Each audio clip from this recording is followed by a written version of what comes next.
Welcome back to my YouTube channel. Assalamualaikum warahmatullahi wabarakatuh. Salam guru penggerak. Berjumpa kembali di channel kesayangan kita semua. Pada video kali ini, kami dari kelompok SMA akan memaparkan modul 2.1 Ruang Kolaborasi, praktik pembelajaran yang berpihak pada murid, analisis skenario pembelajaran berdiferensiasi. Sebelumnya, kita perkenalkan fasilitator dan pengajar praktik kita tercinta. Ada Bapak Taufik Albar sebagai fasilitator dan ada Bapak Yudi Pramono sebagai pengajar praktik, dan ada Bapak Wahono Hasfi Yudo Sasongko sebagai pengajar praktik. Dan tak lupa kelompok kami tercinta, ada Bapak Eko Subiantoro dari SDN 1 Sumber Baru, ada Ibu Lasiem dari SMA PGRI Purwoharjo, dan ada Ibu Diana Suryadewi dari SMK Salafiyah Darul Falah. Bagaimana video lengkapnya? Kita saksikan bersama-sama. So let's growing up.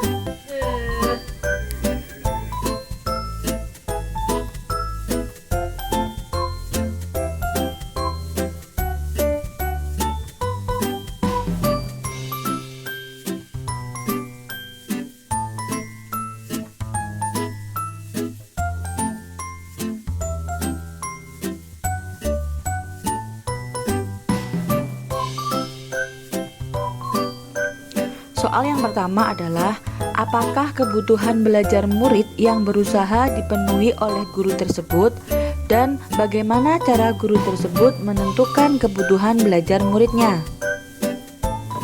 Kebutuhan belajar yang dibutuhkan dari video skenario kasus di SMA adalah yang pertama, kesiapan belajar, yaitu Budi Rana dapat melakukan asesmen awal untuk menilai tingkat kesiapan belajar masing-masing murid. Asesmen ini bisa berupa kuis singkat atau tugas sederhana yang mencakup materi dasar keanekaragaman hayati yang telah dipelajari secara mandiri.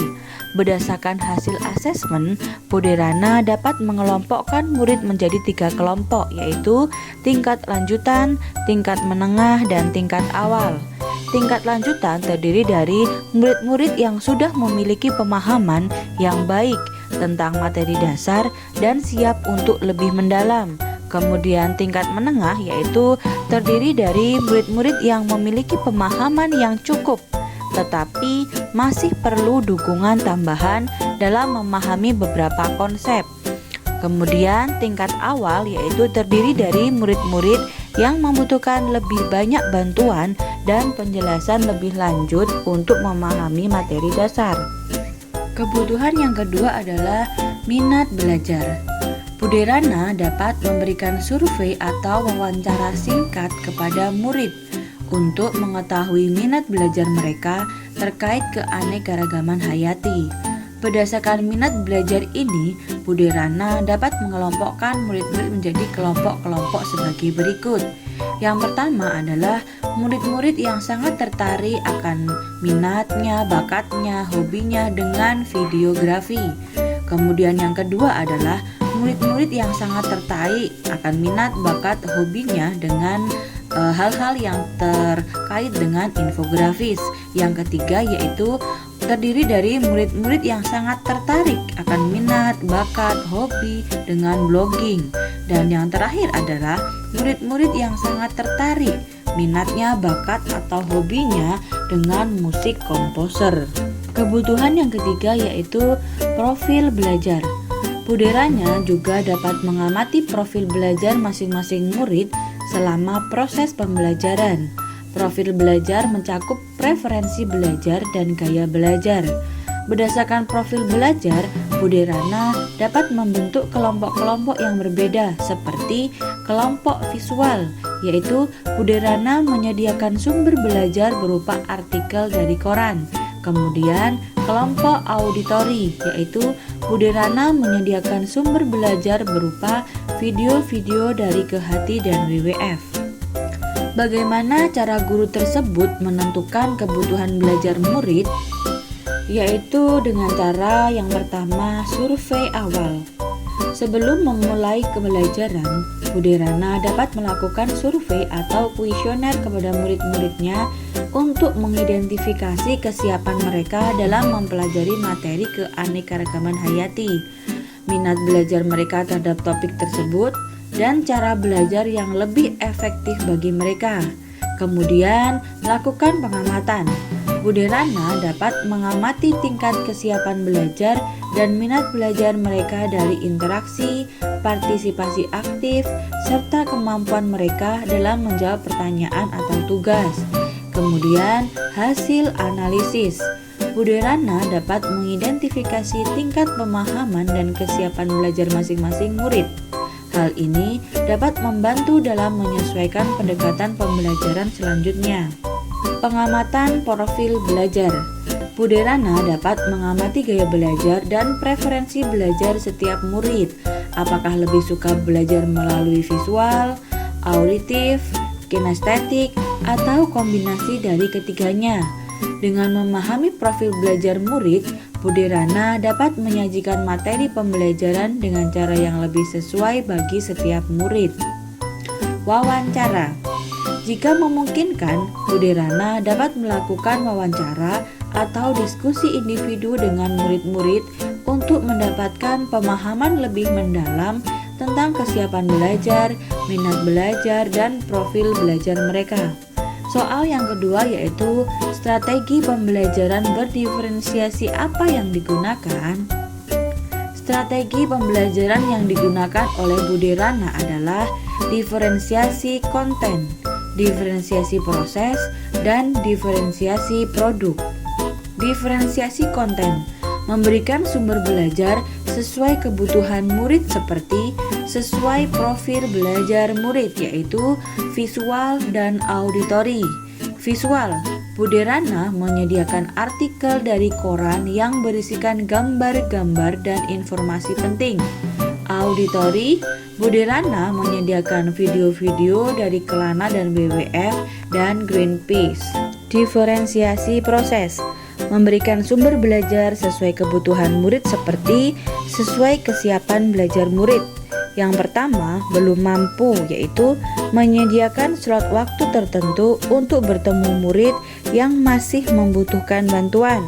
Kemudian, sedang mampu, yaitu melakukan diskusi secara sinkronus.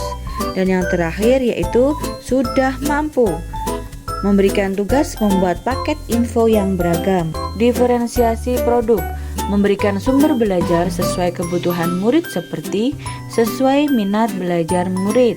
Yang pertama, digital.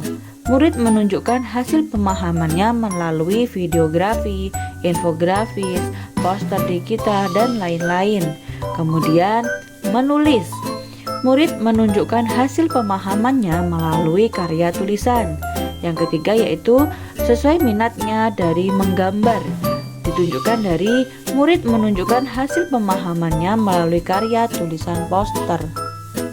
Bagaimana guru tersebut melakukan penilaian? Assessment for learning and assessment as learning or formative. Assessment for learning, Bude Rana juga menyediakan slot-slot waktu tertentu untuk bertemu dengan beberapa murid yang berdasarkan hasil penilaiannya masih memerlukan bantuan. Assessment as learning, Bude Rana mengamati jawaban-jawaban murid untuk mengetahui apakah ada miskonsepsi yang dimiliki murid atau apakah ada murid-murid yang tampak belum paham. Assessment of learning or summative, Bude Rana memberikan tugas kepada murid untuk menunjukkan pemahamannya terhadap materi melalui sebuah produk yang disesuaikan dengan minat belajar murid. Kesimpulan, keseluruhan kasus ini menunjukkan komitmen Bude Rana sebagai seorang guru untuk memberikan pembelajaran yang efektif, berpusat pada murid, dan inklusif dalam mengajarkan materi keanekaragaman hayati di Indonesia. dengan menggunakan metode Viv Learning, forum diskusi sinkronus, strategi pembelajaran berdiferensiasi, dan penekanan pada pembelajaran aktif. Budi Rana berhasil menciptakan lingkungan pembelajaran yang memungkinkan murid untuk mencapai pemahaman yang lebih baik tentang keanekaragaman hayati, ancaman, dan pelestariannya. Demikianlah pemaparan materi dari kelompok kami tercinta. Kurang lebihnya mohon maaf yang sebesar-besarnya. Terima kasih dan jangan lupa subscribe, like, comment, and share. Wassalamualaikum warahmatullahi wabarakatuh. Salam guru penggerak.